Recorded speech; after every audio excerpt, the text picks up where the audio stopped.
मित्रों, हिंदू धर्म शास्त्रों में ऐसे कई ऋषियों का उल्लेख मिलता है जिन्होंने अपने तप और बल के जरिए जगत कल्याण हेतु अपना सर्वस्व न्यौछावर कर दिया। तो कई बार ऐसा भी हुआ कि ऋषियों की शक्तियां देखकर देवराज इंद्र भी घबरा जाते थे और उन्हें ऐसा लगने लगता था कि इन ऋषियों के आगे मेरा प्रभाव कहीं कम न हो जाए। इसीलिए जब इंद्र यह देखते थे कि कोई ऋषि बहुत वक्त से कठिन तपस्या में लीन है, तो वह उस ऋषि की तपस्या में व्यवधान उत्पन्न करने के बारे में सोचने लगते थे, जिस क्रम में वह किसी न किसी अप्सरा का सहारा लेते थे और उसे पृथ्वीलोक भेज देते थे। उनके द्वारा भेजी गई अप्सराओं में जबरदस्त आकर्षण होता था और ऋषि उस रूप पर मोहित हो जाते थे। आज इस वीडियो में हम आपको एक ऐसे ही ऋषि की कथा बताने जा रहे हैं। कथा के अनुसार पौराणिक काल में एक महान ऋषि थे जिनका नाम कुंडू था। इनका आश्रम गोमती नदी के निकट स्थित था। एक बार की बात है, कुंडू ऋषि कठिन तपस्या में लीन हो गए। वह तपस्या में कुछ इस तरह से मग्न हो गए कि उन्हें किसी बात की सुध बुध भी नहीं रही।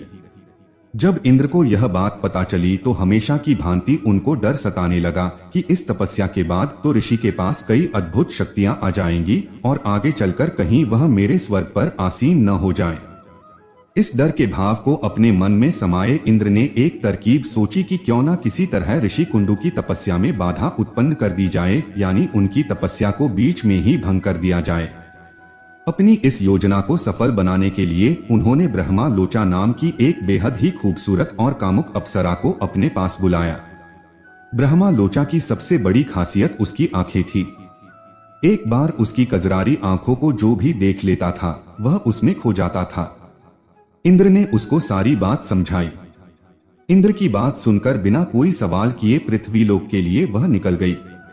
इसके बाद इंद्र की योजनानुसार उसने ऋषि को रिझाना शुरू किया। थोड़ी देर बाद कुंडू ऋषि की नजर उस पर पड़ी। उसके रूप और सौंदर्य को देखकर वह कुछ वक्त तो बस उसको देखते ही रह गए।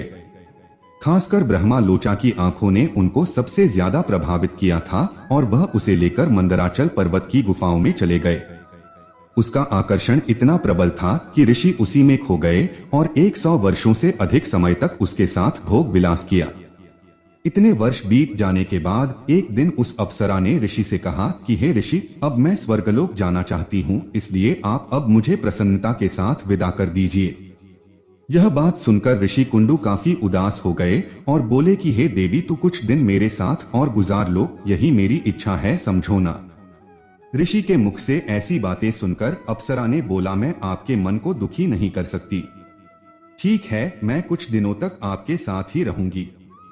ऋषि ने अगले 100 वर्षों तक भी उसके साथ भोग विलास किया।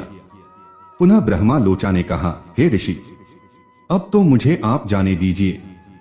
ऋषि फिर परेशान हो गए और बोले, कुछ दिन और रुक जाओ, आराम से चली जाना। इस प्रकार के वचन सुनकर ऋषि कुंडू बोले, हे भद्रे, नदी के सुंदर तट पर आज सवेरे ही तो तुम आई हो। मुझे भली भांति स्मरण है, मैंने आज ही तुमको अपने आश्रम में प्रवेश करते देखा था। अतः अब दिन के समाप्त होने पर सांध्य काल हुआ है।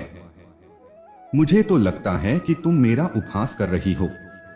इसी तरह कई 100 वर्ष बीतते चले जा रहे थे और जब भी प्रेम रुचा ऋषि से स्वर्ग जाने को कहती तो कैसे भी करके उसको अपने पास रोक लेते थे। असल में उसको इस बात का डर भी रहता था कि कहीं ऋषि उसको नाराज होकर कोई श्राप न दे दे, क्योंकि वह जानती थी कि ऋषि कुंडू बड़े तेजवान और तपस्वी हैं। जैसे जैसे समय बीत रहा था वैसे वैसे ऋषि का प्रेम रुचा के प्रति बढ़ता ही जा रहा था। सारी पूजा आराधना तप ध्यान छोड़कर बस वह ब्रह्मा लोचा के प्रेम में डूबे रहते। एक दिन की बात है, ऋषि कुंडू अचानक से उठे और तेजी से कुटिया के बाहर जाने लगे। उसी वक्त ब्रह्मा लोचा ने टोकते हुए कहा कि हे मुनि, आप इतनी हड़बड़ी में कहां जा रहे हैं? ऋषि बोले, हे भद्रे, सूर्यास्त होने वाला है, इसलिए मैं संध्योपासना करने जा रहा हूं। यह मेरी दिनचर्या में शामिल है। अगर ऐसा नहीं किया तो मेरा धर्म नष्ट हो जाएगा।